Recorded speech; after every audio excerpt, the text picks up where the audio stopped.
আসসালামু আলাইকুম। ফার্মি মুরগি নিয়ে সত্যতা তুলে ধরার চেষ্টা করব আপনাদের সামনে। ফার্মি মুরগি একটানা 18 মাস ডিম দেয়। ফার্মি মুরগি 4 মাসে ডিম দিয়ে থাকে। ফার্মি মুরগির ডিমের রাজা বা রানী যেটাই বলি না কেন, নতুন খামারিদের জন্য ফার্মি মুরগি মানে জল্পনা কল্পনা নানা রকম, এখানে কোনো শেষ নেই। আসলে কতটুকু সত্য, কতটুকু ফার্মি মুরগি পালন করে লাভবান হওয়া যায়, ফার্মি মুরগি পালনের সত্যতা তুলে ধরে আপনাদের সাথে আলোচনা রাখার চেষ্টা করবেন ইনশাল্লাহ।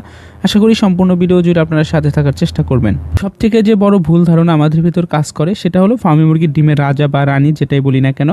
তারপর একটা বিষয় কাজ করে, একটানা 18 মাস ডিম পারে, এর ভিতরে থামাথামি নেই, এরকম একটা শব্দ চলতেছে ফার্মি মুরগির বাজার নিয়ে। আরেকটা কথা চলতেছে, ফার্মি মুরগি খাবার খুবই কম খায়, অসুস্থ কম হয়, ডিমের বাজারটা ভালো থাকে। তো আমি মনে করি যে অভিজ্ঞ যারা রয়েছে ফার্মি মুরগির সাথে যারা জড়িত রয়েছেন বা ছিলেন, তারা হয়তো বা বলতে পারবেন যে হঠাৎ করে কিন্তু ফার্মি মুরগির ডিম পাড়া কমিয়ে দেয় বা দেখা যাচ্ছে যে ডিম পাড়া বন্ধ করে দেয়।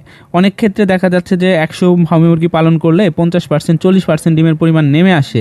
আর খাবারের পরিমাণটা আসলে যদি বেশি না দেওয়া হয় তাহলে কিন্তু ডিমের পার্সেন্টটা আরও নেমে যায়। এখন অনেকেই বলতে পারেন যে ভাই, আপনিও তো ফার্মি মুরগি সম্পর্কে নানা রকম ভিডিও দিয়েছেন, সেখানে আপনি অনেক কিছু দেখিয়েছেন।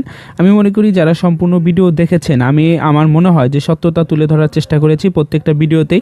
আমি এমন কোনো লাভ দেখাইনি যেখানে আসলে অধিক লাভ দেখানো হয়েছে। আমি যেটা পেয়েছি ঠিক সেটাই দেখানো হয়েছে। আশা করি আপনারা এই সম্পূর্ণ বিষয় বুঝে যাবেন যদি আমার পূর্ববর্তী অনেকগুলো ভিডিও দেওয়া আছে সেগুলো আপনারা দেখতে পারেন। আমি এখানে সর্বপ্রথম যে বিষয়টা নিয়ে আসবো সেটা হলো ফার্মি মুরগি 4 মাসে ডিম পারে। এ ধারণা একদমই ভুল। যে কোনো মুরগি 4 মাসে ডিম পাড়ানো সম্ভব যদি